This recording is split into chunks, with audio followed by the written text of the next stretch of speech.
tenons dans ta présence ce matin, avec la présence du Saint-Esprit en nous et au milieu de nous. Et nous te sommes reconnaissants pour tous tes bienfaits. Que la gloire, la louange et l'honneur soient à toi seul. Sois béni, Père, au nom de Christ Jésus. Amen. Amen. Gloire à Dieu. Nous saluons ce matin dans le précieux nom du Seigneur Jésus-Christ. Nous rendons grâce à Dieu notre Père, qui est le Dieu de toute éternité, qui est le Dieu de tout ce qu'il fait dans nos vies. Et c'est pourquoi nous le bénissons, nous le louons, nous le glorifions ce matin. Parce qu'il est fidèle, il est digne de gloire, il est digne d'adoration.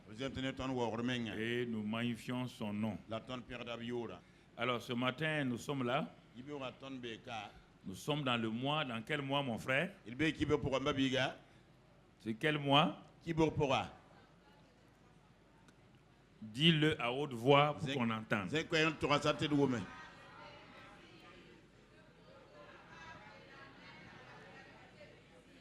Donc, nous sommes dans ce mois où ta foi, il est demandé à ta foi que Dieu t'a donné, donc de saisir et d'amener les choses là que tu as saisies dans l'invisible dans le visible. Et c'est pourquoi nous avons déjà commencé cette sous-série, la loi de la foi. Et la loi de la foi, c'est elle qui permet à la vie de l'esprit de se manifester concrètement. Donc, la vie de l'esprit est une réalité donc spirituelle. Et la loi de la foi, c'est elle qui permet ce qui est dans l'invisible divin là, ce que Dieu a dit, promis,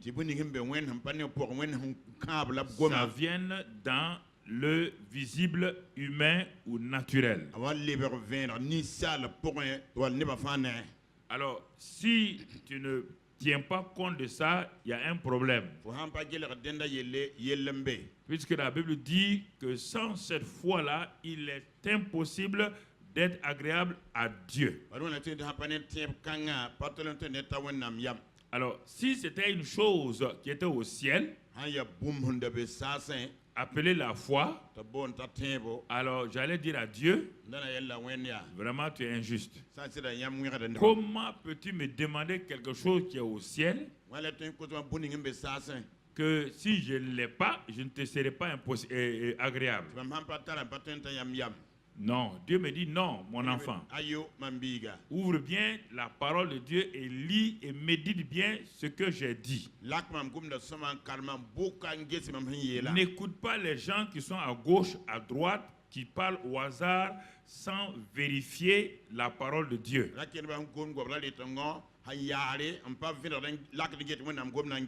Alors, quand tu vas méditer la parole, tu vas découvrir qu'est-ce que la loi de la foi.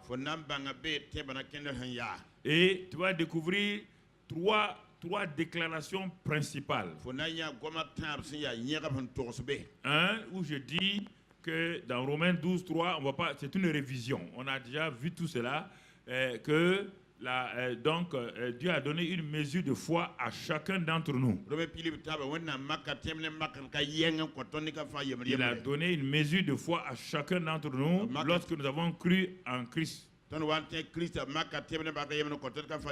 Et que cette mesure de foi-là, qui est ce dépôt de foi-là, s'active, se manifeste chaque fois que je reçois une parole réma.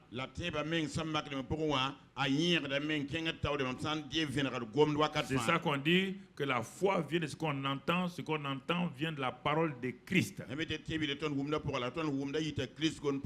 Et troisième déclaration, quand cette fois elle est là, il me dit maintenant, quand elle est là, mon fils, regarde là ce qu'elle donne. Elle donne une ferme assurance des choses que tu espères, et elle t'amène à faire la démonstration de celles qui ne sont pas encore visibles. Et c'est pourquoi j'ai dit, le juste vivra par la foi. Quatrième déclaration. Alors, donc, je m'arrête et je regarde. Dieu me donne ces trois déclarations qui aboutissent sur la quatrième. Le juste vivra par la foi. Ce que je te demande là, est-ce que c'est impossible? Je dis non. La foi, c'est toi, moi-même qui donne. Lorsque tu as cru, toi tu as simplement cru en Christ. C'est pourquoi j'ai dit dans Ephésiens 2:8 que vous êtes sauvés par la grâce au moyen de la foi. Et que cela ne vient pas de vous, c'est un don de Dieu. Alors, ayant ces éléments-là, je sais que je suis sur le chemin du succès. Je sais, puisque Dieu dit que le juste vivra par la foi. Et quand la foi est là, elle me donne une ferme assurance, malgré les circonstances, malgré les épreuves, malgré les difficultés. Et au milieu de ces difficultés-là, j'ai une paix intérieure. Et avec cette paix intérieure de mon homme intérieur, mon homme extérieur va faire la démonstration. La part va passer en action. Et les choses vont commencer à se manifester. Alors, donc, dans la vie de l'esprit que nous avons commencé, depuis Pentecôte, nous arrivons maintenant donc dans la pratique, donc comment ces choses-là se passent dans la pratique quotidienne. Et c'est ça qui empêche les chrétiens d'avancer. Et ce matin, nous allons avancer encore un autre pas dans ce mois d'octobre là. Et notre titre est tout juste le chapitre 11 verset 1 là, où la deuxième partie où il est écrit: la foi est une démonstration des choses qu'on ne voit pas. C'est la deuxième phrase du verset 1 de Hébreux 11. Où il est écrit: la foi est une ferme assurance des choses qu'on espère et une démonstration de celles qu'on ne voit pas. Donc, tu vois bien, nous sommes restés longtemps sur la première partie du verset là, ferme assurance, ferme assurance. Nous allons voir maintenant une démonstration de celles qu'on ne voit pas.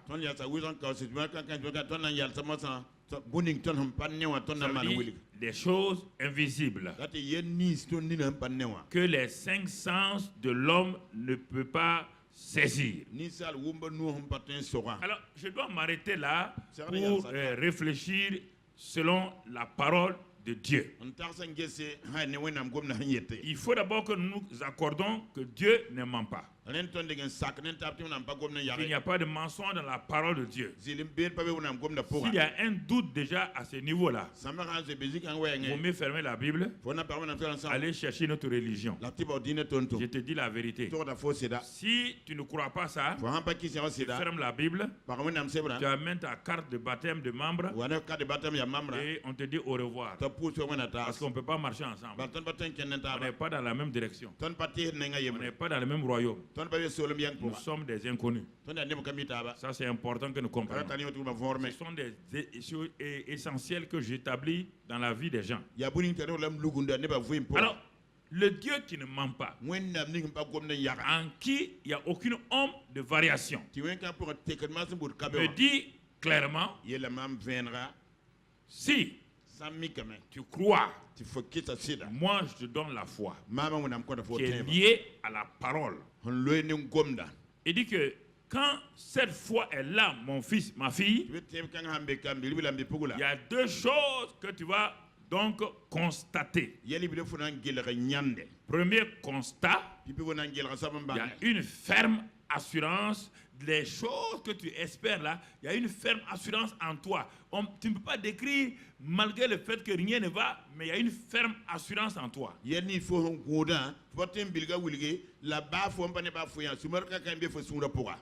quand la ferme assurance est là, la démonstration, c'est-à-dire l'action, se mettre en action sera facile. Mais tu dis que quelles que sont ces choses qu'on ne voit pas là, ou les choses invisibles, qu'est-ce que c'est? Alors pour comprendre, prenons encore le naturel avant d'arriver au spirituel. Le naturel, le spirituel viennent de Dieu, les deux sont parallèles. Tout ce qui est naturel, scientifique vient de Dieu, ce n'est pas les hommes qui ont inventé cela. L'homme même vient de Dieu. Donc, prenons sur le plan naturel pour permettre aux uns aux autres de comprendre. Alors, quand on parle d'images, des images, quand on parle des sons, ce qu'on entend, et le monde c'est pas la photo, l'image, ce sont les choses qui sont dans la pensée de l'homme, quelque chose qui est là, qu'on ne voit pas encore. Voilà, donc, parce que souvent quand on dit c'est l'image de telle chose, on ne saisit pas très bien. Donc, par exemple, votre mari ou bien votre enfant a voyagé et parti dans un pays très lointain. Vous êtes une maman assise dans votre salon. Quelqu'un vient vous dire, maman, moi j'ai la possibilité. Votre enfant est en train de parler actuellement en Amérique. Et cela passe sur ce qu'on appelle un satellite, donc sur une télévision. Cette maman qui n'a jamais entendu parler de ces choses-là, elle s'assoit, elle rit. Elle dit, mon fils, mon enfant n'est pas ici. Donc, c'est pas possible que je vois mon enfant. Mais tu dis, maman, est-ce que tu veux voir ton enfant? Moi, je peux faire sortir ton enfant de l'invisible pour l'amener dans l'invisible par une image. La maman rit, elle est sceptique. Mais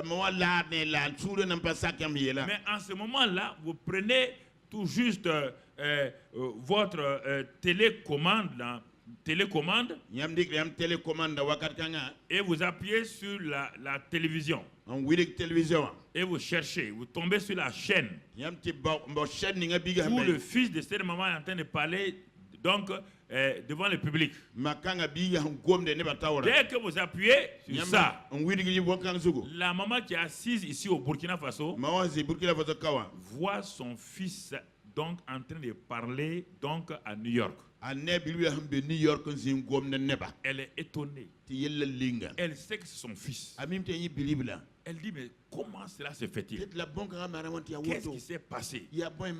Maman, dans le monde naturel scientifique là, donc il y a des techniques et c'est ça qui a amené, qui peut faire que ton enfant qui est invisible à tes yeux naturels là, est possible qu'on le voit à travers donc les éléments techniques de la technologie.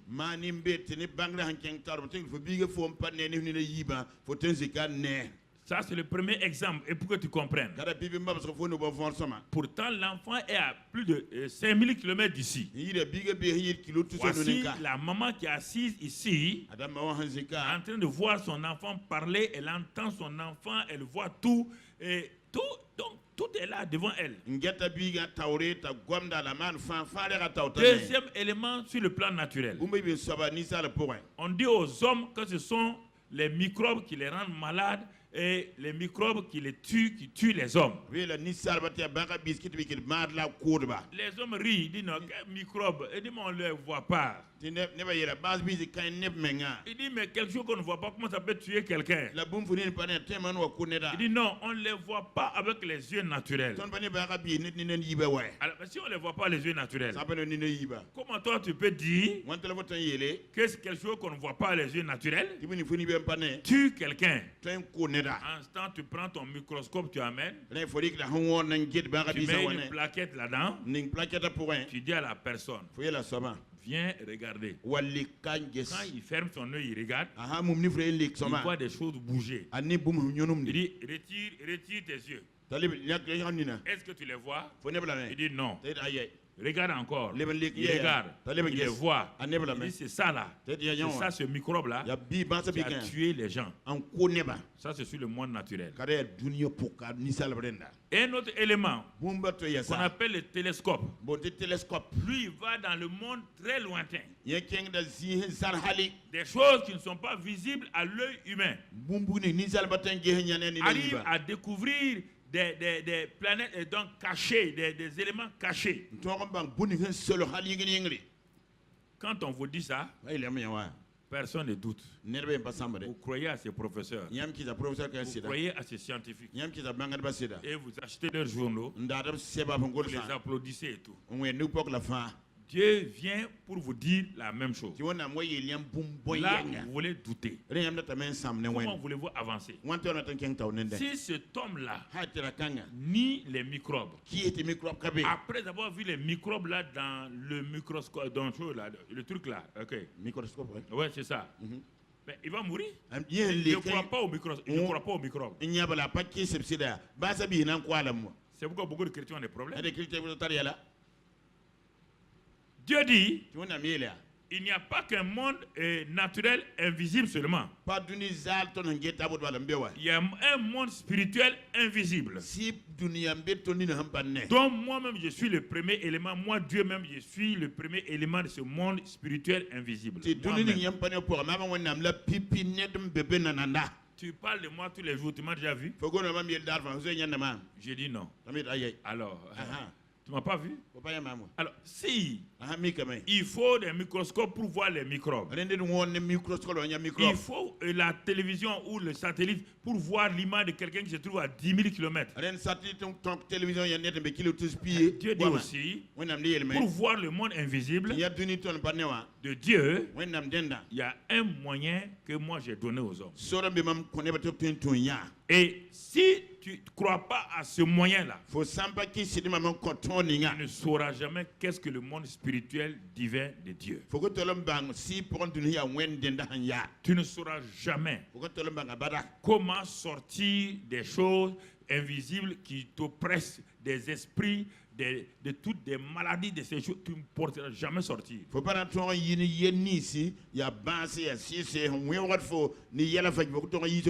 Et la Bible appelle Dieu le Dieu invisible dans Colossiens 1,15. On ne va pas lire, mais non, le Dieu invisible. Il dit que Jésus-Christ est l'image du Dieu invisible.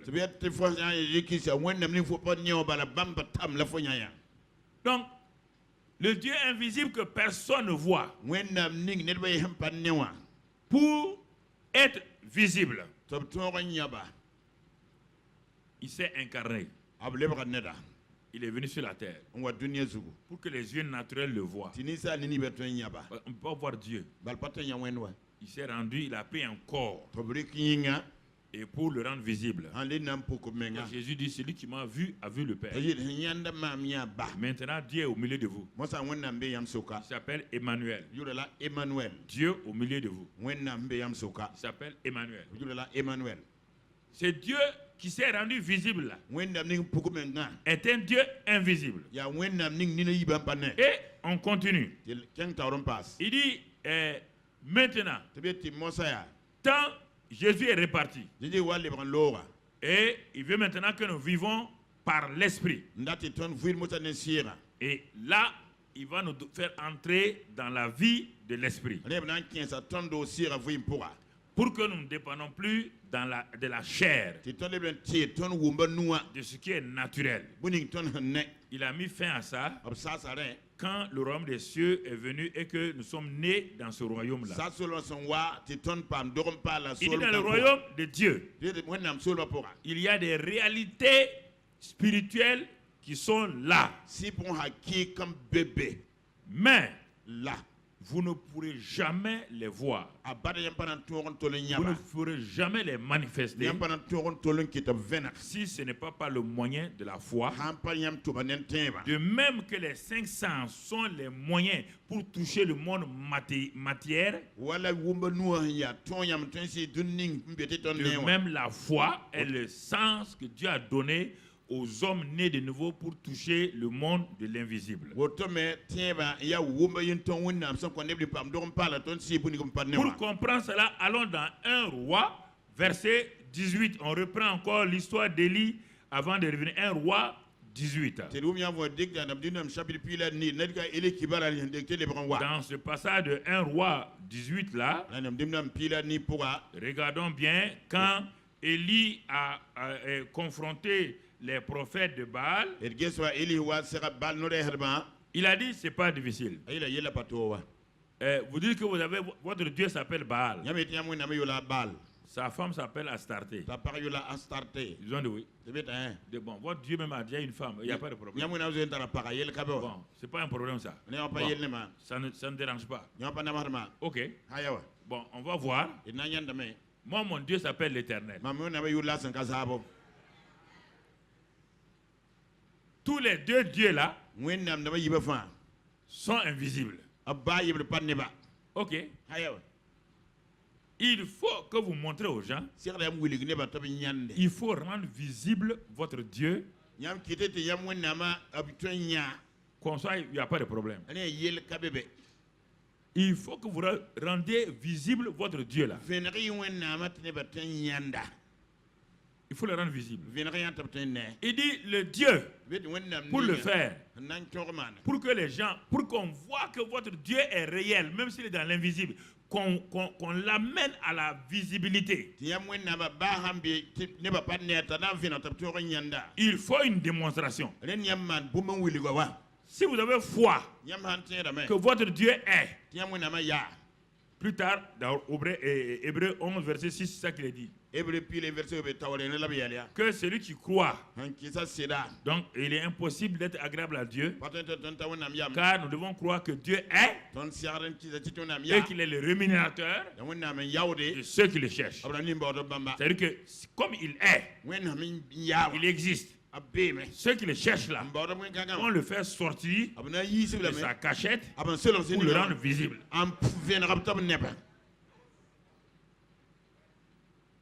Et les Baal, les prophètes de Baal, on dit il n'y a pas de problème. Il dit bon, si votre Dieu existe, normalement s'il existe, si on l'appelle, il doit entendre, non? Il doit entendre. Ils ont dit oui. Si on lui demande quelque chose pour glorifier son nom, il doit manifester oui ou non. Ils ont dit oui. Il dit ok, il n'y a pas de problème. Donc, comme ce peuple-là ne croit plus, il dit donner à chacun des groupes là un taureau. Un taureau. Que chacun tue son taureau. Chacun le place et que chacun invoque son Dieu. Si ce Dieu-là est réel, mais ça veut dire que même s'il est invisible, il est réel. Est-ce que vous comprenez? C'est ça le deuxième verset de Hébreux 11 là. Démonstration des choses qu'on ne voit pas. Il faut en faire la démonstration. Comme le monde naturel, le monde scientifique a fait la démonstration pour amener toutes ces choses-là. Dieu dit, si le monde naturel a pu faire ça là, l'invisible est plus puissant et réel que le monde naturel. Donc, vous devez pouvoir le faire. Pour le monde naturel, ce n'est pas un problème. Chaque fois qu'il y a un problème, ils cherchent la solution. Ils savent que la solution existe, ils savent que ça existe. Mais il n'est pas encore là, oui ou non? Mais au bout de 2 ou 3 ans de recherche, ils amènent la chose à quoi? À la manifestation. C'est ça, Hébreux 11, verset, la deuxième partie du verset. C'est ça la démonstration. Et on prend le cas d'Élie avant d'avancer. Élie sait que son Dieu existe. Il sait qu'il est le rémunérateur. C'est pourquoi chrétien, si votre foi n'est pas basée, s'il n'y a pas la connaissance de votre Dieu, dans les psaumes et puis dans Daniel, on a vu ça la dernière fois, il dit que c'est ceux qui connaissent leur Dieu là qui vont faire des exploits avec lui. On n'a pas dit avec Dieu nous ferons des exploits. Non, c'est pas vrai. C'est ceux qui connaissent leur Dieu qui feront des exploits. Il faut bien écouter ça. Allez dire aux gens, avec Dieu nous ferons des exploits. Tu ne le connais pas. Comment tu vas faire exploit avec quelqu'un que tu ne connais pas? Alors, les deux groupes, le peuple a dit, ok, là, nous, on n'a rien à perdre. Hein. Ah, c'est vous qui dites que vous avez des dieux. Allez-y. Les Baals, ils ont prié. Ils ont invoqué. Ils ont crié. Silence complet. Silence de radio. Rien. Jusqu'à midi. Élie s'amuse. Il dit, bon, comme votre Dieu l'a vieilli, il doit faire la sieste. Criez plus fort. Et puis ses oreilles là doivent, comme il a vieilli là, il n'entend pas bien. Et ces idiots de prophètes là ont crié fort. Ça montre déjà qu'ils sont bêtes.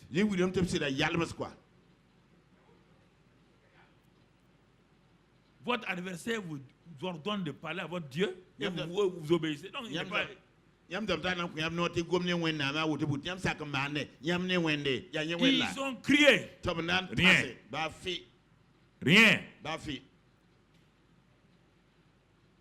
Maintenant, quand ils ont échoué, Élie dit, asseyez-vous. Est-ce qu'il y a eu la démonstration? Est-ce que leur Dieu est? Est-ce qu'il a rémunéré? Voilà. Écoute-moi, peuple de Dieu. Il ne faut pas vous aventurer à dire, à faire certaines choses dont vous-même, vous n'avez pas l'assurance. Sinon, vous allez faire croire aux gens que votre Dieu n'existe pas. Vous allez faire croire aux gens que votre Dieu là n'est pas réel. Et un chrétien qui n'arrive pas à démontrer que Dieu est vivant, Dieu est réel, ça ne peut pas aller parce qu'il n'a aucun témoignage.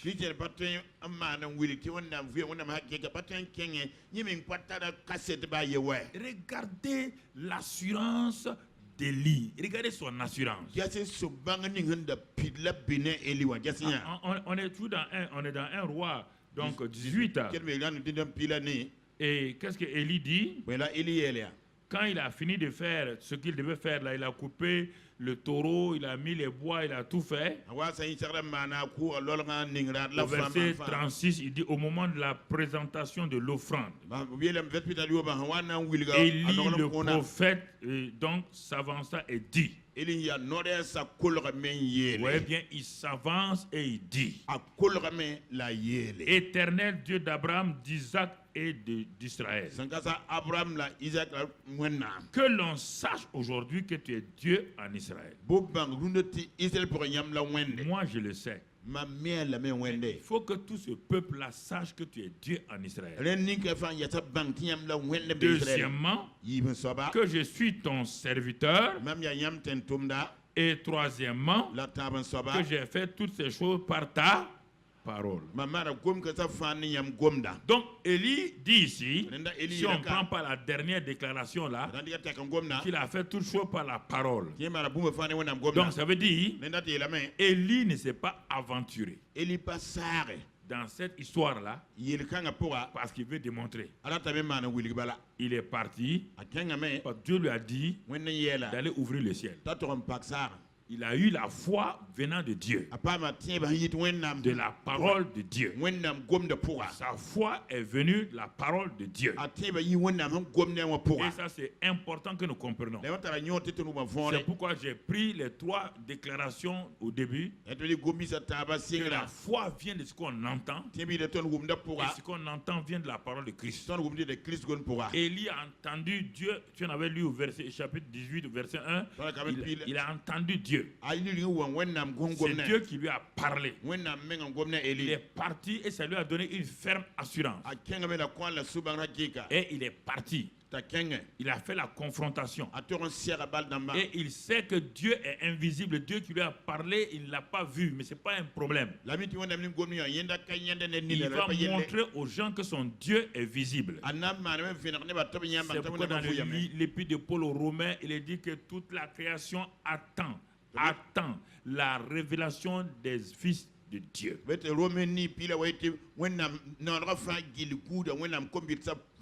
La création attend que vous prouvez, que vous leur montrez que votre Dieu est authentique et réel. Ce n'est pas une affaire de religion. Je suis chrétien, ça ne veut rien dire. Absolument rien dire. Il y a beaucoup de chrétiens qui sont en enfer. Absolument rien dire. Mon père était pasteur, ça ne veut rien dire. Non.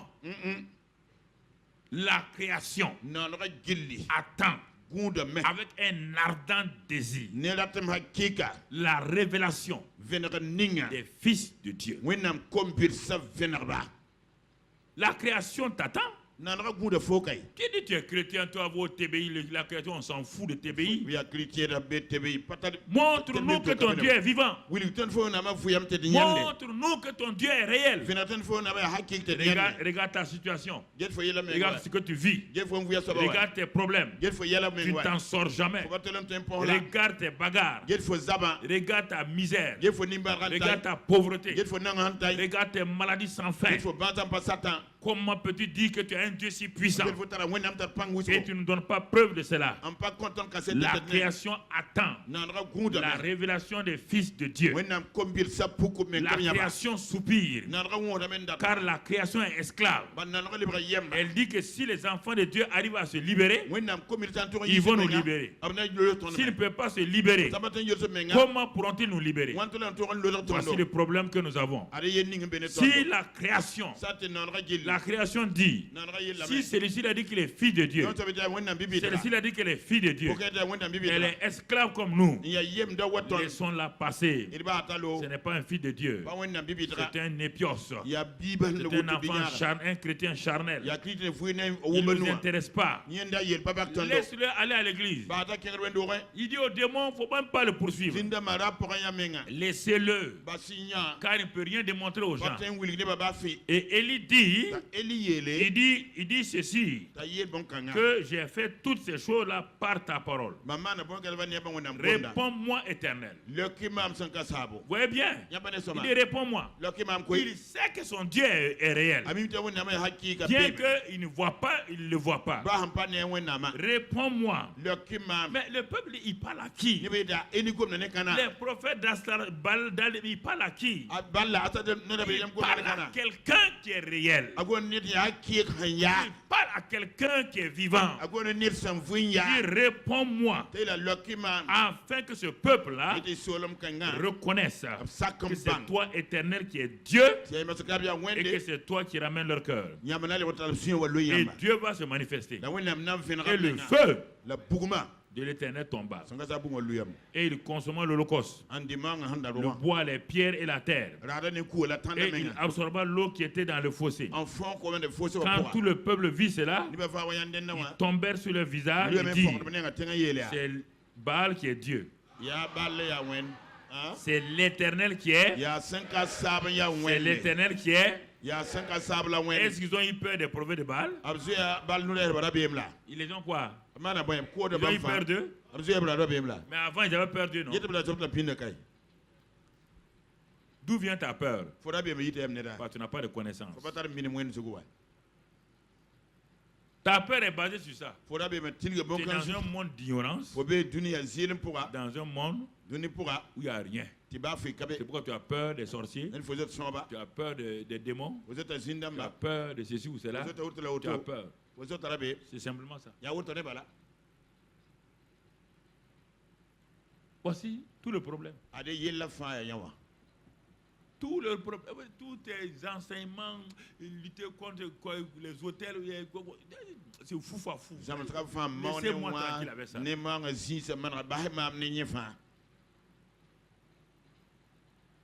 Laissez-moi. Tu as confiance que Dieu est là? Dieu est réel? Le Dieu qui t'a sauvé là, il est là? Tu es sûr que si tu l'appelles, il va répondre? Les gens compliquent la vie chrétienne parce qu'ils ne sont pas sûrs. C'est pourquoi ils mettent des barrières devant les chrétiens pour les bloquer parce qu'ils ne sont pas sûrs d'eux-mêmes. C'est pourquoi on dit, bon, il faut faire des hôtels ici. Quand tu as fait des hôtels ici, il faut aller maintenant ici, sur telle montagne, il faut aller prendre telle chose, parce qu'ils ne sont pas sûrs. Ils ne sont pas sûrs. Ils ne sont pas sûrs. C'est leur Dieu. Ils n'ont pas confiance en leur Dieu. C'est pourquoi il y a trop de choses à gauche, à droite. À gauche, à droite. À gauche, à droite. Mon frère, ma soeur. Et tu vois, ça c'est le premier cas. Maintenant, l'application du message sur notre vie là. Ce matin, nous allons prendre un autre exemple toujours dans l'Ancien Testament pour montrer dans les choses après dans le Nouveau Testament. Il y a un peuple dans l'Ancien Testament qui est le peuple de Dieu, comme nous aussi nous sommes le peuple de Dieu aujourd'hui. Ce peuple de Dieu là habitait dans un pays appelé Égypte et ils étaient esclaves.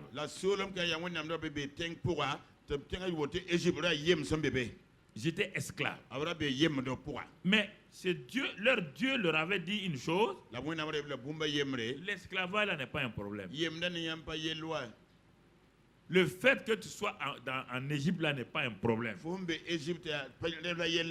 Le problème c'est lorsque je vais vous parler, qu'est-ce que vous allez faire de ma parole.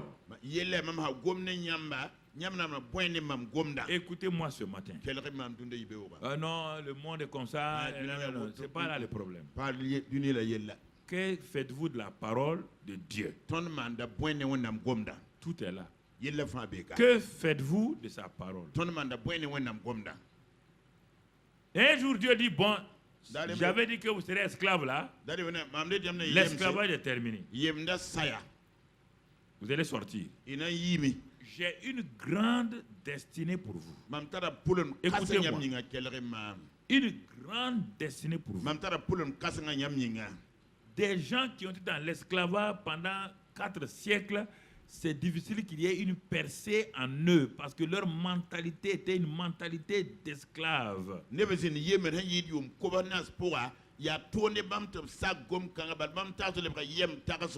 Dieu a parlé d'abord à Abraham, leur ancêtre, à Isaac et à Jacob, tous ça leurs ancêtres. Et le temps est venu maintenant, il a parlé à un autre homme appelé Moïse. Et il a dit à cet homme qui était l'homme, le libérateur actuel, d'actualité, c'est toi qui as été établi pour faire sortir mon peuple de cet esclavage-là. Donc, je vais te rappeler et leur rappeler encore le pays de leur destinée, leur héritage. Écoutez-moi, frères et sœurs, le pays de leur destinée, leur héritage.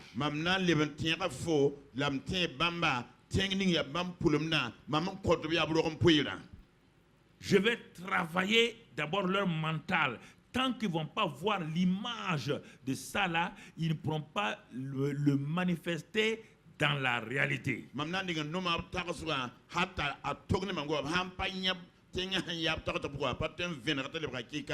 Et Dieu va maintenant décrire le pays à Moïse.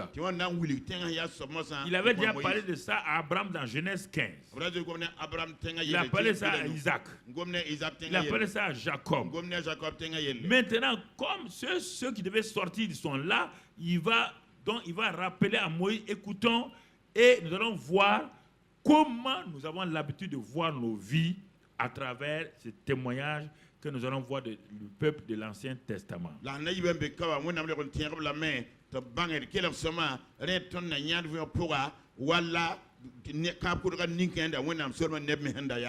Voilà, il va leur décrire. Exode 23, verset 25.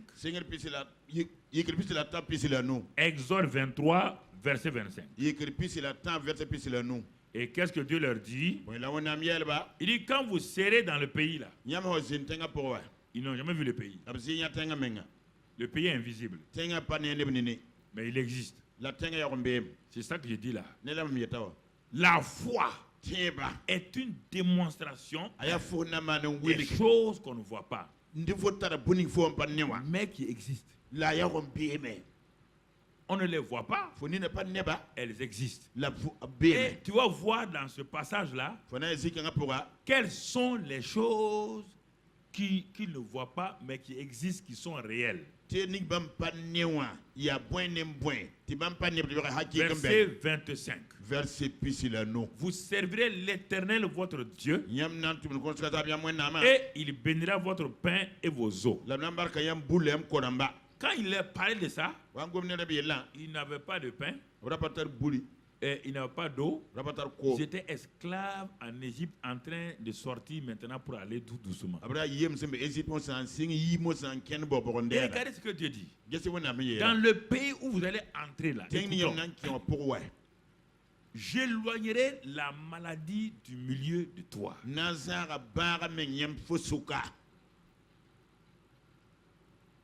Quand vous allez entrer dans le pays là, sûrement à cause de vos péchés, à cause de vos fautes, la maladie va venir. Mais chaque fois, moi je vous dis, chaque fois que la maladie vient, je vais l'éloigner du milieu de vous.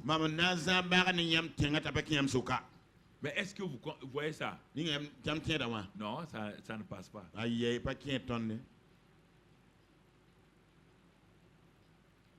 J'éloignerai. Le pays où je vais vous amener là, la maladie ne peut pas rester longtemps. Vous allez, à cause de vos péchés, vous allez faire venir la maladie.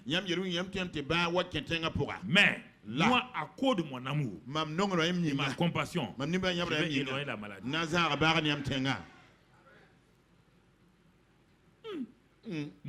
Moïse. Ça c'est réel. Il dit, écoutez la suite. Dans ce pays-là, la suite c'est quoi? Mon frère, il n'y aura dans ton pays-là ni femme qui avorte, ni femme stérile.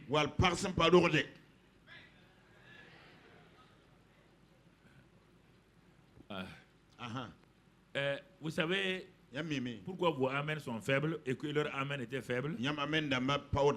Parce que pour le moment là où ils vivent là, les femmes avortent, les femmes sont stériles. Quand Moïse a dit ça, ils ont fait comme vous aussi. Amen. Amen. Amen. Amen. Comme c'est l'homme de Dieu qui dit, il faut dire Amen. C'est ça. Leur réalité quotidienne était une montagne devant ce que Moïse disait. Moïse. Ici là, va demander à la femme d'un tel là. Elle a avorté 6 fois. Même ton gars là, qui est un de tes anciens là, sa femme est stérile. Est-ce que vous êtes dans le pays là? Vous êtes dans le pays? Il dit, mais non, Moïse.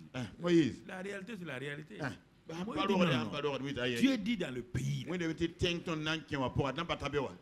Le pays où vous allez entrer là. Voilà ce qu'il y a. C'est pas fini. Dernier passage du dernier. Il y a un morceau de phrase là. Un morceau de phrase, mon ami. Je remplirai le nombre de tes jours.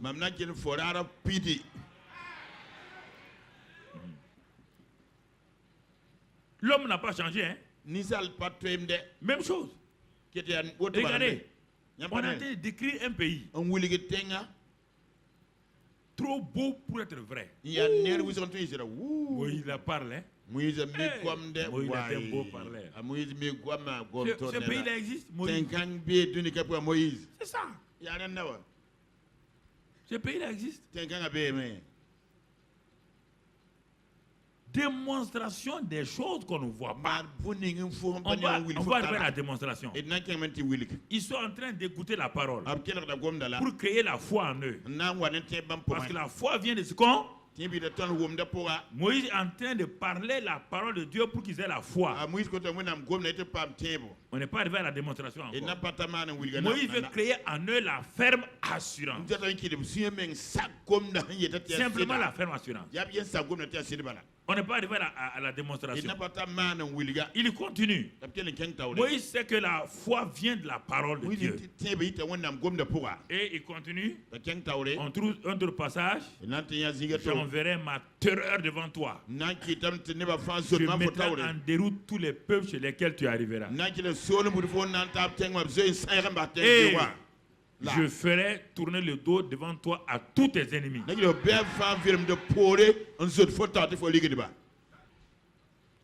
Tous tes ennemis, à quoi là-dedans? Tes ennemis physiques. Tes ennemis spirituels. Hein? Il dit, même si le sorcier vient, Dieu dit quoi? Il va tourner quoi? Et c'est vous qui tournez le dos devant le sorcier.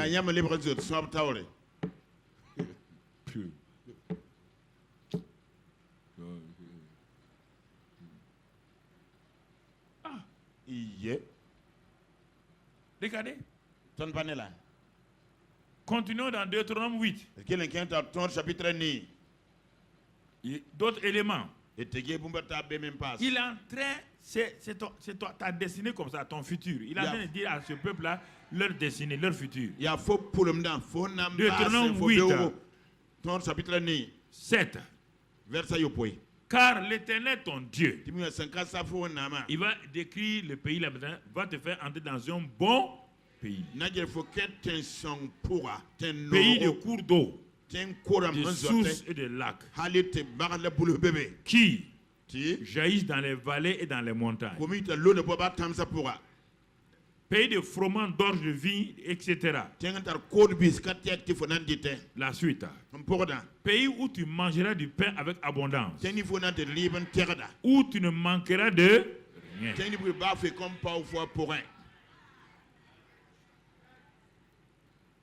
Pays dont les pieds sont du fer, etc. Et il ajoute dans d'autres endroits encore, le pays là, même les maisons sont déjà construites pour toi.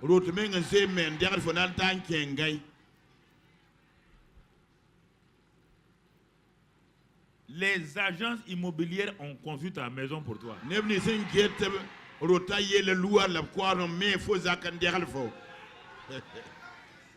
Hey, mon ami. Dieu a tout préparé. Regardons la suite là. Regardons le verset 10.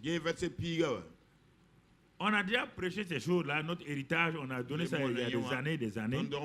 Quand nous avons fait l'année, notre héritage en Christ, on a parlé de tout ça. Lorsque tu mangeras, tu rassasieras. Tu béniras l'Éternel, ton Dieu, pour le bon pays qu'il t'a donné. Il dit qu'il va te donner, il te donne, dans ce pays, il te donne la capacité d'être riche. Si on avait lu plus haut, tu vas trouver ça là-bas. Mais tu ne pourras pas. Toi, tu es en Master 3. Regarde comment tu es pauvre. Master 3,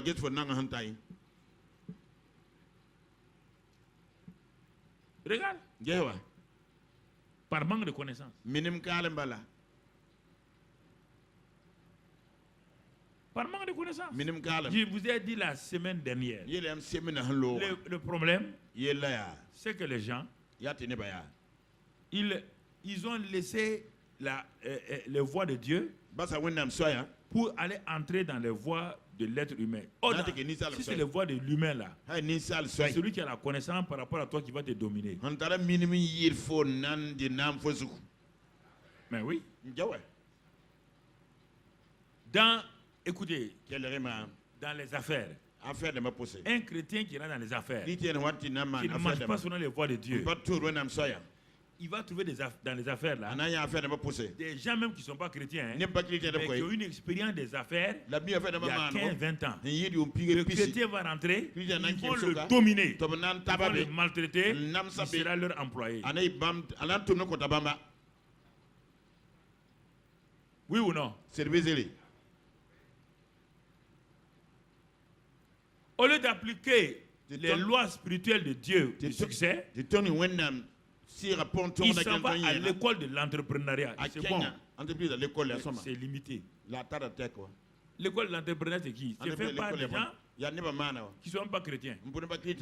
Et ils réussissent là-dedans. Toi, tu vas chez eux. Tu seras leur chef. Hein? Tu seras jamais leur chef.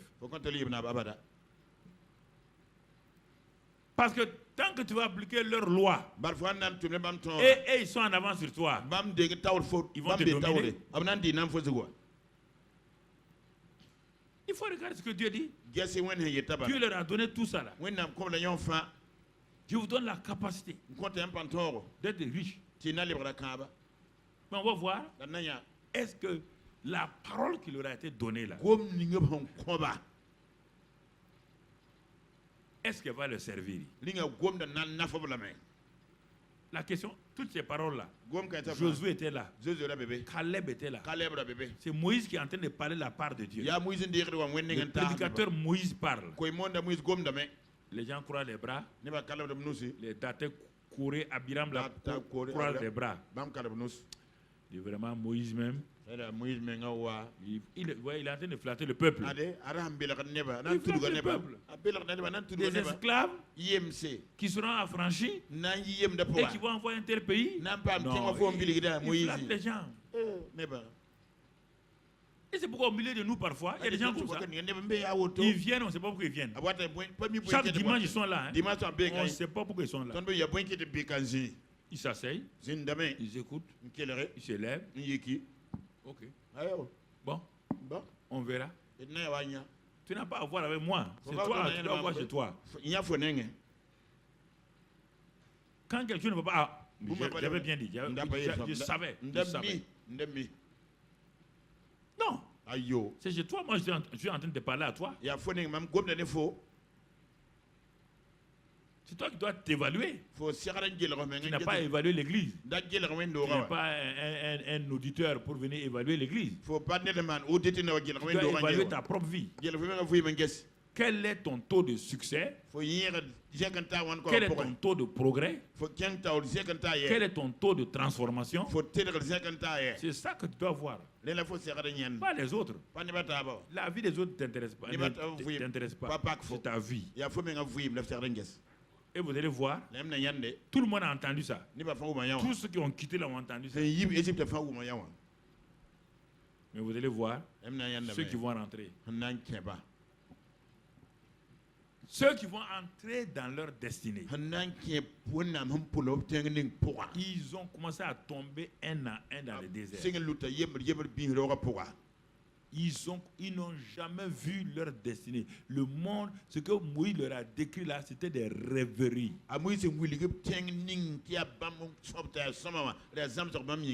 Non, ce sont des rêveries. Des gens illuminés. Tu trompes les gens. Ce n'est pas possible. Le monde, les gens de ce monde, les scientifiques de ce monde-là, ils regardent les gens et puis ils ont inventé, fait des inventions parce que ça est en eux. On dit aux chrétiens que voilà, Dieu te donne ça, ils refusent ça. Mais comment tu veux avancer? Les gens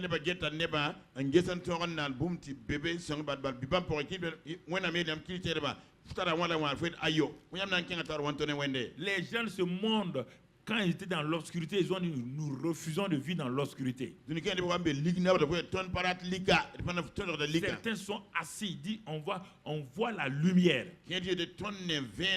On les a combattus, ils disent on voit la lumière, on va réaliser. Grâce à leur détermination, nous avons des lumières aujourd'hui partout.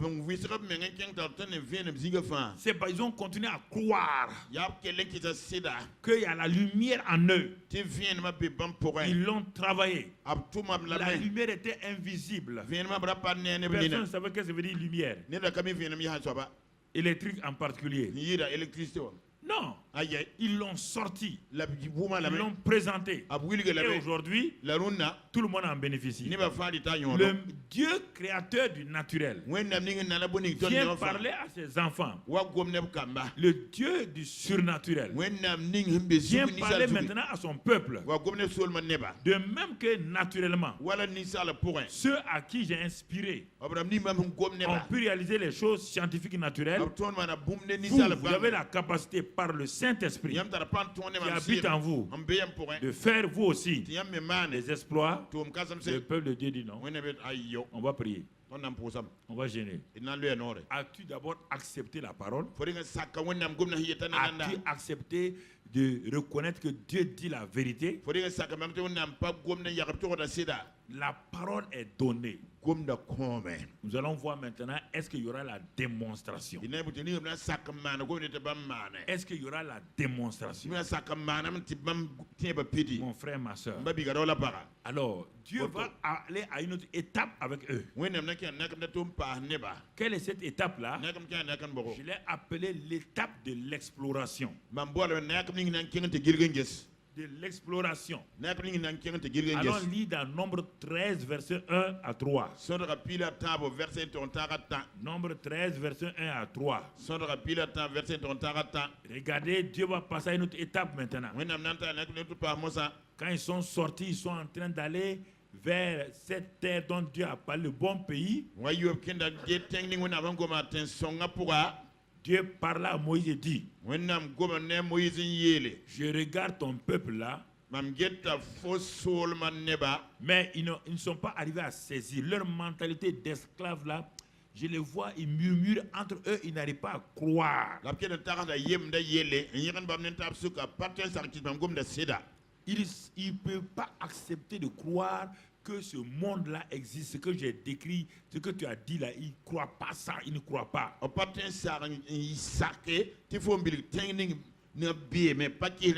Ils n'ont pas la foi d'Abraham.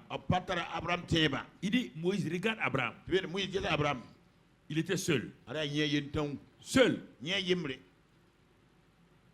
n'y avait rien, il n'y avait aucun, il n'y avait pas de boussole, il n'y avait rien, ni de radio. Je lui ai dit de sortir de son pays et d'aller là où je vais lui montrer.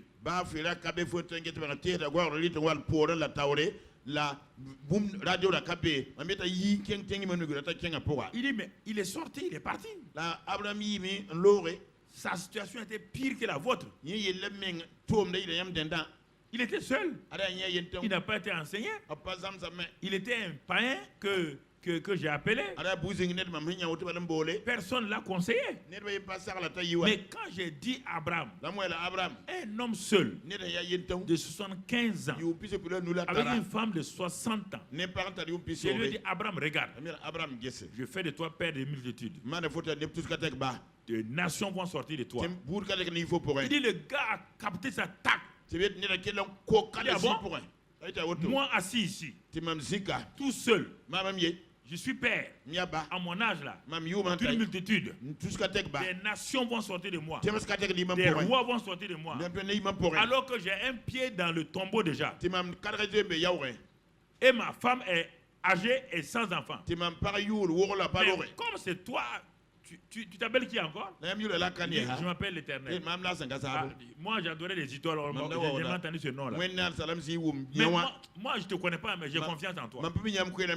Il a saisi ça. Il a dit à sa femme, il y a une destinée pour nous. Madame dit, tu es sûre? À notre âge, il y a une destinée. Voilà votre problème. Vous voulez prier sans aucune assurance. Vous voulez gêner, on doit le gêner. Tu vas gêner pourquoi? Qu'est-ce que Dieu t'a dit? Toi, quand tu vas gêner, Dieu va te parler maintenant. En dehors de sa parole. Abraham a dit, ah bon? Un homme de 75 ans, des nations vont sortir, des peuples vont sortir, Dieu a continué à enrichir. Un jour, il dit à Abraham, mon ami, regarde le sable là. Ta postérité sera comme le sable. Une autre fois, quand il était découragé, regarde les étoiles. Ta postérité sera comme les étoiles. Il a tenté d'enrichir. Comme quand les fleuves vont se jeter dans la mer. Il y a des affluents. Il y a des affluents. Les affluents qui viennent enrichir le fleuve. Dieu est en train d'enrichir la foi d'Abraham pour que le gars garde la vision. Continue à voir ce que tu es. Père d'une multitude. Père des nations. Les nations de la terre seront bénies en toi. Toutes les familles de la terre seront bénies en toi. C'était trop grand pour Abraham. Toutes les familles de la terre. Donc, toutes les familles. Aujourd'hui, toutes les familles de la terre seront bénies en toi. Il dit toutes les familles de la terre. Tout le monde. Il n'y a pas une seule famille qui est exclue de ça. Mais ceux qui n'ont pas cru se sont exclus eux-mêmes. Si tu ne crois pas, tu t'exclus toi-même. Voilà ce que la Bible dit. Chaque fois que Dieu parle, les gens n'arrivent pas à accepter, à demeurer ferme. Quand il y a des problèmes, ils lâchent. C'est normal. On te parle de ta destinée. Tu crois que Satan va croiser les bras? Te laisser aller. Il attaque des découragements, des pensées négatives. Il fait susciter des gens incrédules autour de toi. Ils vont dire ce n'est pas possible. Bon, on n'arrivera pas. Des gens qui critiquent tout le temps. Ils n'ont rien à dire. Ils critiquent. Mais Abraham a espéré. Il dit par la foi et la persévérance. Comme Abraham, il a hérité des royaumes. Hébreux 6. Par la foi et la persévérance. Sa postérité maintenant qui est là, Moïse. Dieu parle, le même Dieu qui a parlé à Abraham parle à Moïse. Je vois que vous êtes faible par rapport à Abraham. Donc, je vais vous encourager. Comme je vois les peuples là qui, avec quelques problèmes au désert, ils sont là déjà. Je vais les encourager. Et parler à Moïse et dire, on est dans nombre 13 là. Envoie des hommes pour explorer le pays de Canaan. Donc, exploration. Écoutez maintenant, ça veut dire quoi? Explorer le pays de Canaan que je donne aux enfants d'Israël. Maintenant, le nom apparaît. Jusqu'à présent, on a dit un bon pays. On a dit un pays de miel. Il n'a pas donné. Maintenant, il définit leur héritage. Ça s'appelle le pays de Canaan que je donne aux enfants d'Israël. Ils n'ont qu'à l'explorer. Ça veut dire quoi? Qu'est-ce qu'est le temps d'exploration par rapport à votre destinée que Dieu vous a déjà décrit? Donc,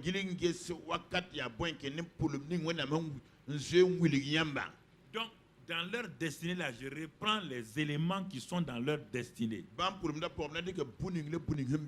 C'est ça qui fait leur héritage. Mais n'oubliez pas que Paul a dit aux Galates. Il faut bien comprendre ça. Avant que je ne continue. Paul a dit aux Galates. Si l'héritier est un enfant, il est comme quoi? Si l'héritier n'est pas un fils, s'il est toujours un enfant, il ne diffère pas d'un esclave. Tout lui appartient, Mais il n'en bénéficie pas.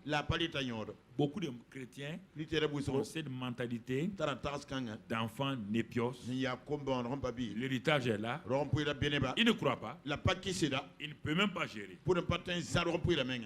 C'est ça que Dieu est en train d'élever ce peuple-là pour qu'il monte à la maturité.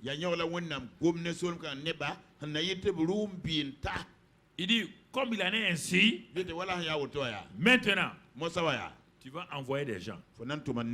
Quels gens? Pour explorer. Il dit dans le pays là, que je vous ai décrit, il y a quoi? Il y a la fécondité. Puisque aucune femme ne va plus faire, il n'y aura plus de stérilité. Il n'y a pas d'avortement. Il y a la longue vie, rassasiée. Pas de mort prématurée. Tu comprends? Il y a la bénédiction matérielle et financière. Il y a la victoire sur vos ennemis. Tout ça, il y a beaucoup, tout ça, ça fait partie de leur destinée. C'est la même chose dans Éphésiens 1, verset 3. Nous avons été bénis de toutes les bénédictions spirituelles dans les lieux célestes en Christ. Nous avons tout pleinement en lui. Mais nous avons la même réaction qu'eux. Même réaction. Même incrédulité que. On ne diffère pas d'eux. Même chose. Pasteur. Donc on ne doit pas prier. Donc on ne doit pas chercher. On te dit que nous avons été bénis de toutes les bénédictions spirituelles. Ça c'est l'invisible.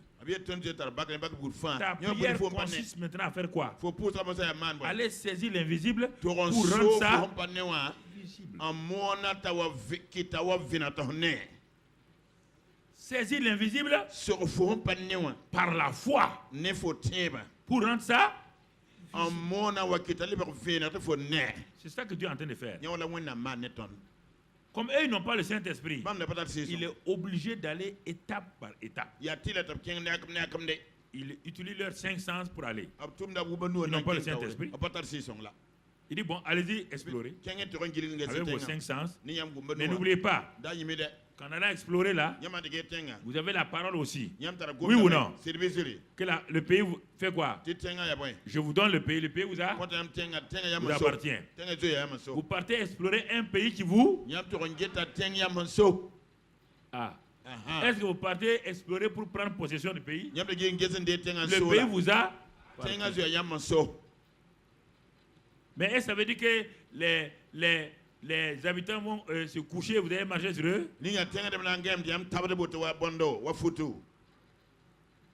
Mais vous êtes déjà plus que...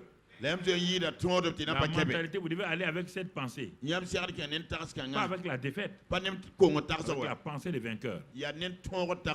C'est pourquoi il dit, choisis les 12 chefs. Choisis les 12 diacres des cellules.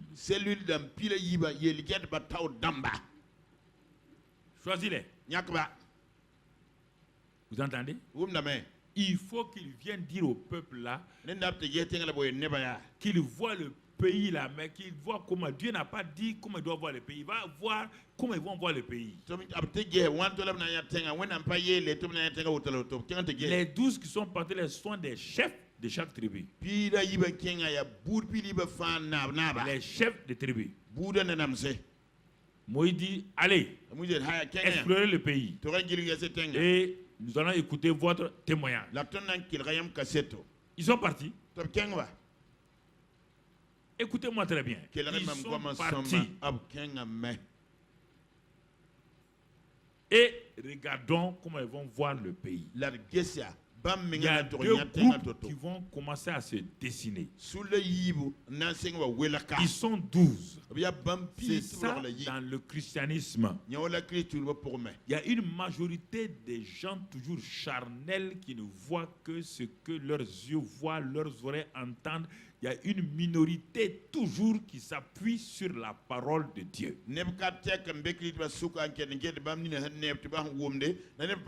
J'espère que tu fais partie de cette minorité. Ils sont allés tous les 12 diacres. Ils sont entrés en Canaan. Ils ont vu Canaan. Comme la parole de Dieu a décrit cela à Moïse. Ils ont vu. Mais là, un premier groupe a commencé à oublier la parole de Dieu.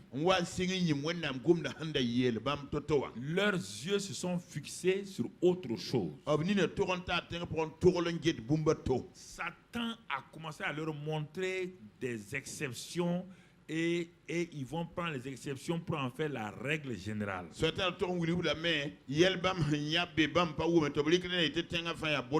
Ils sont allés 40 jours. Personne ne les a frappés. Personne ne leur a posé une question. Tout le monde tremblait devant eux. Mais leur propre pensée, leur propre raisonnement, quand ils sont arrivés, le peuple s'est réuni. On dit, on va écouter le rapport de nos 12 diacres. Et on a donné la parole à un. Il a commencé à parler. Il dit en vérité, le pays est bon comme Moïse l'a dit. Tout ce que Moïse a dit là, il n'y a rien de faux là-dedans. Nous sommes allés, en tout cas on est parti. Il dit à la vérité, c'est un bon pays. C'est un pays où coule le lait et le miel. Et voici les preuves. Le rapport devait être quoi? Le rapport devait être quoi? Et je te parle à toi. Tu gâtes tout le temps ce que Dieu fait pour toi. Tu gâtes ça. Je ne comprends pas pourquoi tu vas gâter toi-même ta vie. Je comprends pourquoi tu vas gâter ta vie. Pourquoi tu ne t'arrêtes pas là-bas? Pourquoi tu ne t'arrêtes pas là? Le petit mot mais. Mais. Voici ce qui est le problème de Dieu. Quand tu dis ça là, tu n'as qu'à aller gêner, prier maintenant. Tu n'auras plus rien. Tu as fini avec Dieu. Tu viens de crucifier Dieu. Mais le peuple qui habite ce pays est puissant. Est-ce qu'il y a eu guerre entre eux et les gens du pays? Comment ont-ils pu voir la manifestation de la puissance d'en haut? C'est à quel niveau? Pourquoi tu vois que tes problèmes sont difficiles? C'est où? Pourquoi tu vois que les ennemis sont plus forts que toi ici? Pourquoi tu dis je ne m'en sortirai pas ici?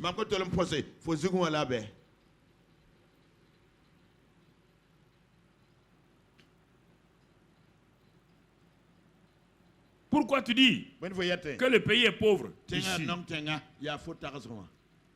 On dit le pays est bon. Il y a ça. Ils s'en vont. Ils voient ce que Moïse a dit. Il y a des choses que Moïse ne nous a pas dit. Il y a des géants, et tout de suite là, il y a 10 personnes qui sont mises de côté du monsieur. Commencer à dénigrer toute la parole de Dieu et le leadership de Moïse.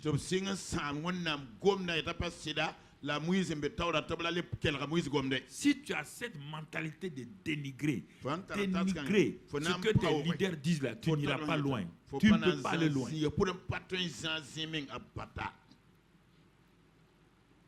Il y a des gens qui ont des idées bizarres comme ça, brusquement ils s'arrêtent, on ne les voit plus, pourquoi tu viens plus là, il y a ça. C'est-à-dire qu'il y a quelque chose qui ne va pas dans leur tête. Quelque chose ne va pas dans leur tête. Ils ont des idées bizarres, mais quand vous les écoutez, non, il n'y a pas de problème. Non, je suis en train de réfléchir. Est-ce qu'on doit réfléchir pour venir à l'église? On doit venir à l'église.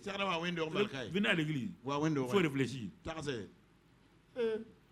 Regardez, Frères et sœurs, c'est ça qu'ils ont développé. Ils ont parlé. Ils ont contaminé tout le peuple. Regardez leur imagination. Au lieu de voir le pays, ils voient le contraire. Verset 27 à 33. Dans Nombre 13, de la 27 à 33. Mais le peuple qui... Voilà, c'est ça. Ok, on va aller plus bas. Allez, à partir de... Le peuple qui habite les pays est puissant. Les villes sont fortifiées, très grandes. Etc. Bon, avancez. Les Amalécites habitent, etc. Tout cela. On va un peu plus loin encore. Non. Caleb fit taire le peuple qui... Bon, saute ça, on va venir à Caleb tout à l'heure. Va au 31. Mais les hommes qui étaient allés lui dire, nous ne pouvons pas monter contre ce peuple. Vous voyez bien, nous ne pouvons pas. Car il est plus fort que nous. Mais tout un peuple, vous êtes parti 12. Ils ne vous ont pas tué. Et tout un peuple, regarde la mentalité des gens. Des gens négatifs. Il y a des gens négatifs à qui je ne cause pas. Tu as beau parler, non, tout le temps, mais bon, on a appris ça, on ne sait pas, il ne faut pas causer avec eux. Moi, je ne cause pas avec eux. Non. Plus fort que nous. Ils sont forts. Il faut aller. La suite. Regardez. Et ils décrièrent devant les enfants le pays qu'ils avaient exploré. Le pays que nous avons donc exploré est un pays qui dévore ses habitants. Mais les habitants sont là-bas. Quand tu es négatif, regarde comment tu deviens bête. Toi, tu n'as pas trouvé des habitants. Et tu dis que ça dévore des habitants. Personne n'est mort devant toi. Tous ceux que nous avons vus sont des quoi? Sont des hommes d'une haute taille. Un pays où il y a des hommes de haute taille, tout le monde. Nous avons vu des géants, enfants d'Anak. De la race des géants. Ils inventent des mots maintenant, de la race des géants. Vous avez vu la race des géants là-bas. Et c'est pas fini. Quand l'homme est négatif, nous étions à nos yeux et à leurs yeux. Nous étions à leurs yeux tout, comme des sauterelles.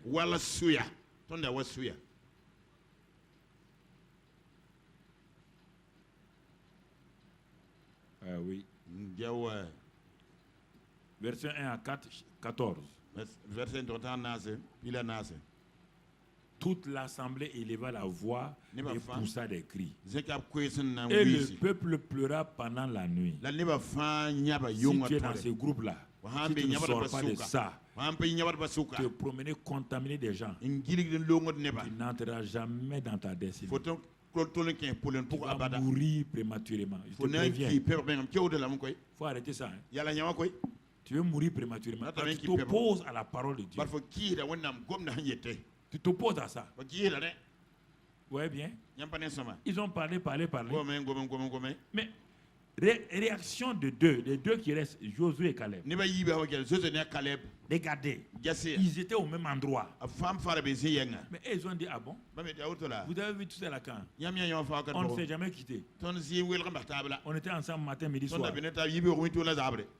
Vous avez vu tous ces Lacans qui sont plus forts que nous, qui sont plus grands. On ne leur a même pas parlé. Ils ne nous ont pas parlé. Qui vous a développé dans vos têtes? Qui a développé dans ta tête? Voici le problème. Qui t'a dit ça? Qui t'a dit? Regardons ce que Caleb va dire, verset 6, 14. 6. Parmi ceux qui avaient exploré le pays, Josué fils de Nun et Caleb déchirèrent leurs vêtements. Ça, c'est la bonne réaction de ceux qui ceux qui ont vu le pays tel que Dieu voit. Et parlèrent ainsi à toute l'assemblée des enfants d'Israël. Le pays que nous avons parcouru pour l'explorer est un pays très bon. Dieu a dit bon et ils ont dit quoi? Très bon. Très bon, excellent. Mon ami, c'est pas fini. La suite. Si l'Éternel nous est favorable, il nous mènera dans ce pays et il nous le donnera. Un pays où le lait et le miel coulent comme ça là. On va laisser ça pour aller où? Hein? La suite. Je suis en train de commenter les versets. Seulement, ne soyez point rebelles contre l'Éternel. Et ne craignez point les gens de ce pays, car ils nous serviront de pâture. Ils n'ont plus d'ombrage pour les couvrir. L'Éternel est avec nous. Ne les craignez point. Voici ceux qui prennent possession de leur héritage. Voici leur réaction. Voici leur attitude. Ils n'ont pas nié qu'il y a des géants. Puisque si vous remarquez ça même, quand ils vont prendre le pays pour le partager, la démonstration, quand ils sont arrivés à la tribu de Juda, Caleb a levé la main. Quand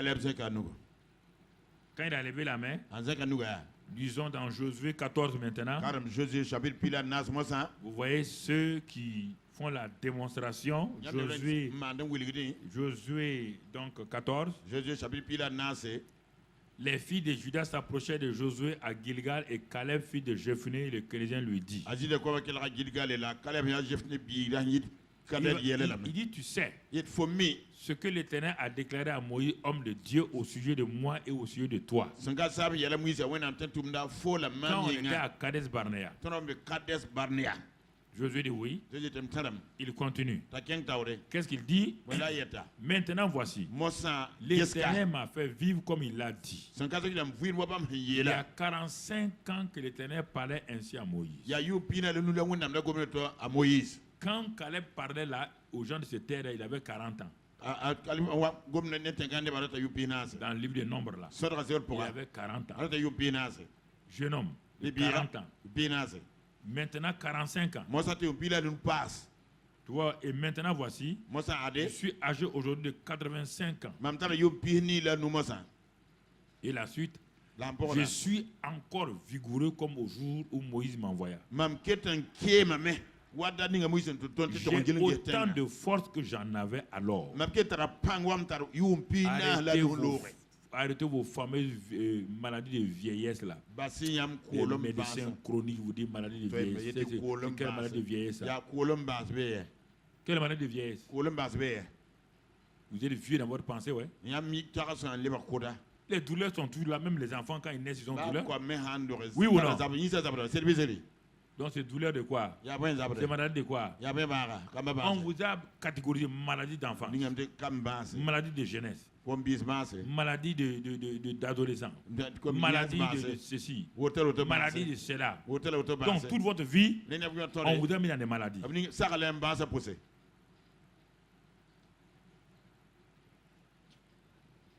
C'est ça le problème. C'est-à-dire qu'on vous reconnaît à travers vos maladies. Quand tu es enfant, ça c'est maladie d'enfance. Tu grandis un peu, ça c'est maladie d'adolescence. Donc toi tu n'es pas identifié par autre chose que maladie. Et tu acceptes ça. Toute ta vie. Maladie. Maladie. Maladie. Maladie. Maladie. Maladie. Ta mentalité est programmée dans ça.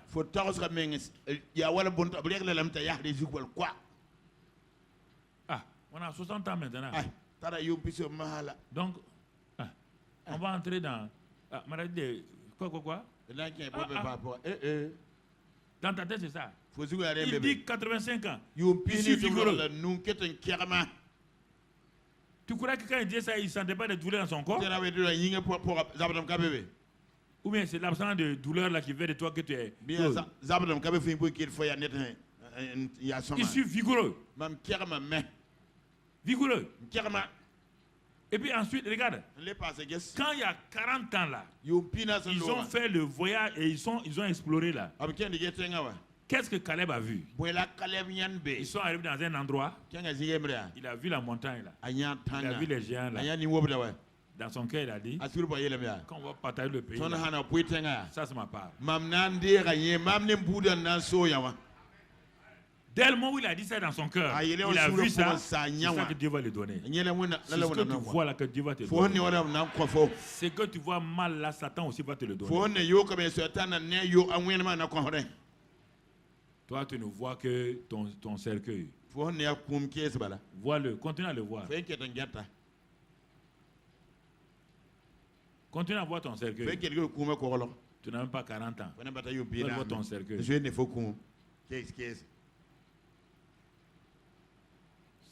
Satan ne vend pas les cercueils aux morts prématurés, il donne. Cadeau. Ta tête est dans ça seulement.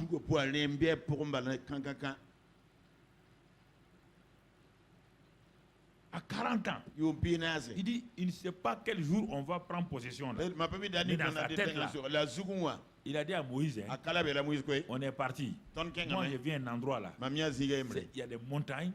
C'est là-bas qu'il y a les géants là.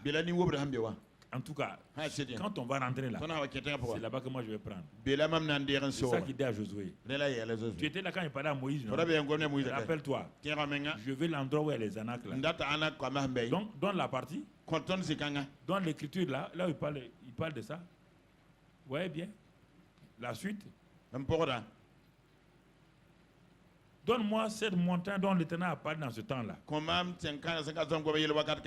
Car tu as appris alors qu'il s'y trouve des Anakim, qui a des villes grandes et fortifiées. L'Éternel sera peut-être avec moi et je les chasserai. Ça, c'est lui second qui a mis peut-être là. Il n'arrive pas à croire que Dieu a dit, il dit peut-être. Il dit peut-être. L'Éternel est avec moi. On dit l'Éternel est avec lui. Comment il va dire peut-être encore? Comme l'Éternel l'a dit. S'il l'a dit, il n'y a pas peut-être encore. C'est la manipulation de lui second. Comprenez? Ramène-moi mon verset, mon type. Josué bénit Caleb et lui donna Hébron pour héritage. Il lui a donné. Il n'a pas possédé Hébron. Il n'a pas contrôlé Hébron. Où est le problème?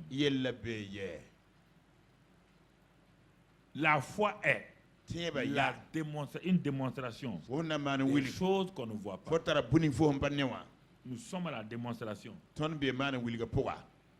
Il a vu ça à 40 ans. 45 ans plus tard, il a ça dans sa main.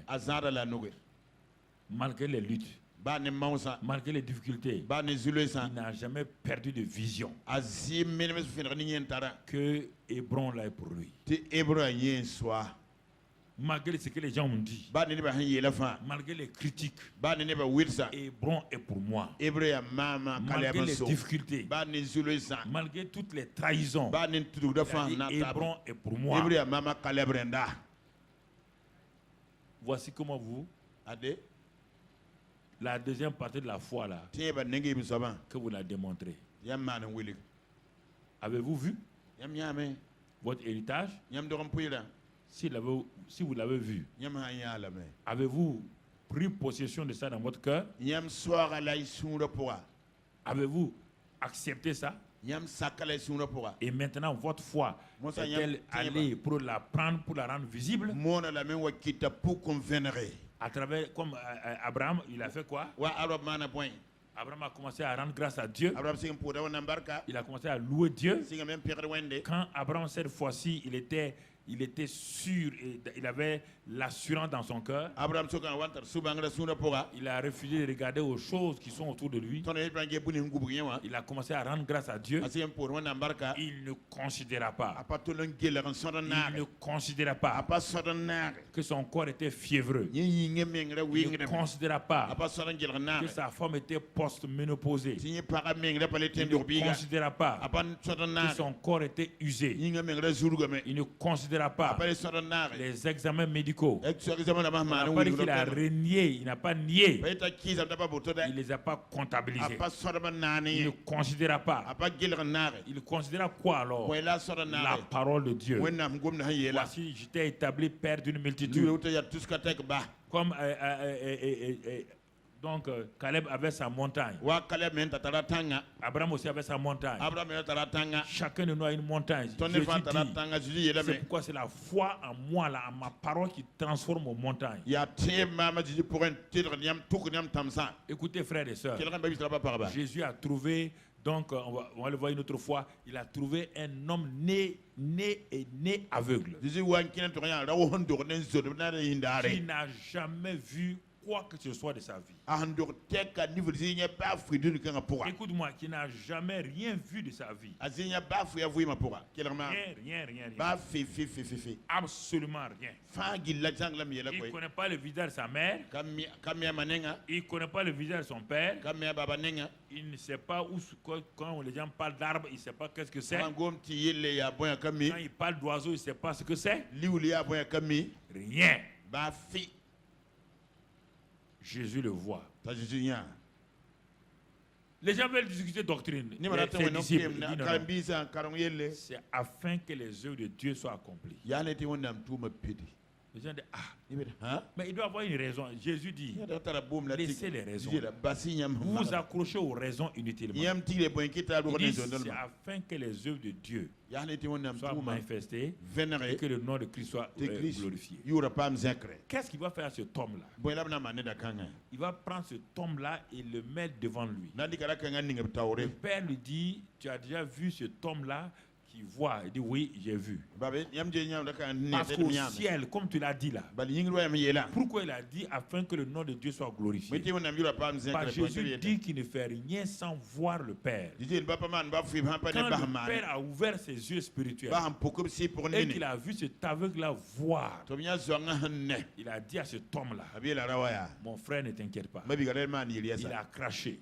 Il a enduit son visage donc de boue. Il a dit à l'homme là, écoute-moi très bien. Il y a une piscine qu'on appelle Siloé. Il faut arriver là-bas. Quand tu vas laver ton visage, tu verras clair. L'homme aurait pu discuter. Écoutez-moi, frère et sœur. Nous aimons discuter quand Dieu nous parle. L'homme aurait pu dire, messieurs, j'ai entendu tes disciples dire que je suis né aveugle. Donc, comme je suis né aveugle, comment en allant me laver à la piscine de Siloé, je peux voir? L'homme aurait pu donner tous les arguments. Mais l'homme s'est assis. Il n'a jamais vu. Mais je ne sais pas ce qui s'est passé en lui. Il s'est vu voyant. Il sait que son papa a un visage. Il sait que sa maman a un visage. Il sait que ses frères ont des visages. Il entend ses frères parler des oiseaux. Il entend parler du lever du soleil. Il sent toutes ces choses-là. L'homme a commencé à dire, je vois. C'est ça qui a amené l'homme là, il se leva. L'homme s'est vu voyant. C'est ça qui a amené la démonstration. Démonstration des choses qu'on ne voit pas. Les choses qui appellent, et Dieu appelle les choses qui ne sont pas comme si elles étaient. Donc Dieu dit, cet homme là n'est plus aveugle. C'est un voyant. L'homme a dit, j'adhère à cela. j'accepte cela. Y a-t-il quelqu'un qui peut m'amener au réservoir de Siloé? Des gens sont proposés. Peut-être des gens moqueurs. Ils veulent aller montrer que ce que Jésus dit est faux. Ils veulent montrer que ce qu'on dit là, c'est pas vrai. Ils l'ont accompagné. L'homme là dans son cœur, il se réjouissait. Enfin, je veux voir le visage de ma mère. Je veux voir le visage de mon père. Enfin, je verrai ce que les autres voient. Déjà dans sa tête, il n'a jamais vu ça. Il n'a jamais vu ces choses. Il ne peut pas imaginer. Mais il imaginait comment il va voir. Et quand il est arrivé, les gens ont dit voici l'eau de Siloé. Il a plongé sa main là-dedans. La démonstration. La démonstration. Quand il a lavé, il a vu. Mais il avait vu avant d'avoir vu. Il avait vu avant d'être là. C'est ça le miraculeux. Les 10 lépreux ont vu qu'ils étaient purifiés. C'est pourquoi ils sont allés. Ils savent que s'ils arrivent à la synagogue avec la lèpre, ils sont cadavres. Ils sont cadavres. Ils sont morts. Ils sont morts. S'ils sont allés, c'est parce qu'ils sont vus guéris. Ils sont vus guéris avant d'être guéris. C'est ça que je vais vous montrer. La plupart des choses, toi, tu ne t'es pas vu. Dieu dit que dans le pays là, il n'y a pas de femmes stériles. Ça veut dire que Dieu dit, si dans ce pays de Canaan, pays naturel, il n'y a pas de femmes stériles. Et dans le royaume des cieux, il y a des femmes stériles. Mais tu ne t'es jamais vu comme ça. Toi, c'est les examens. C'est les radios. Tu ne t'es jamais vu femme féconde. Tu ne t'es jamais vu femme qui n'avorte pas. Toi, tu te vois tout le temps. Quand tu parles, tu racontes des avortements. Tu es devenu journaliste de l'avortement. Spécialiste de l'avortement. Quand je fais tel rêve, j'avorte. Tu n'as jamais vu que tu es en grossesse. Tu n'as jamais tenu l'enfant dans tes bras.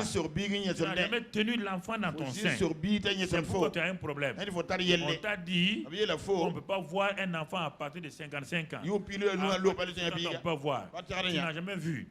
Tu n'as jamais vu que tu es guéri. Que tu es en bonne santé. On t'a dit que le diabète est comme ça.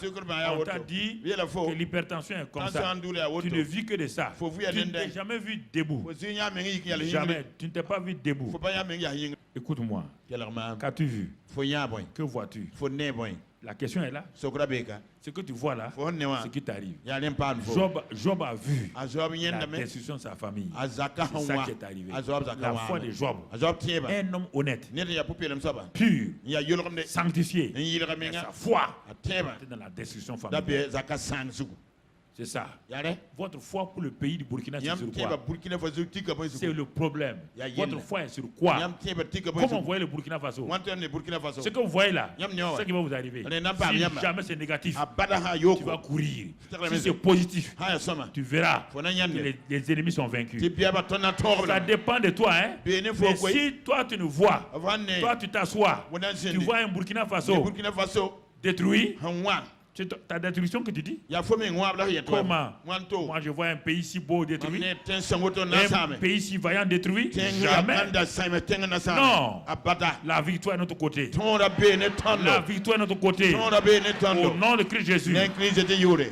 Tous les pays ont traversé des problèmes. En France, il y a eu la guerre des 100 ans. Non? Pas l'histoire de France. La guerre des 100 ans. Tu n'as pas lu ça. Ils ne sont pas là aujourd'hui. Il n'y a pas eu 39-45. Ils ne sont pas là. Il n'y a pas eu 14-18. Ils ne sont pas là. Aux États-Unis, il n'y a pas eu la guerre civile. Ils ne sont pas là. On débat d'histoire. Burkina Faso vivra. Vit dans la victoire. Le Burkina Faso vivra. Dans la victoire. Dans la paix. Au nom de Jésus. Au nom de Jésus. Amen. Amen. Et amen. Amen.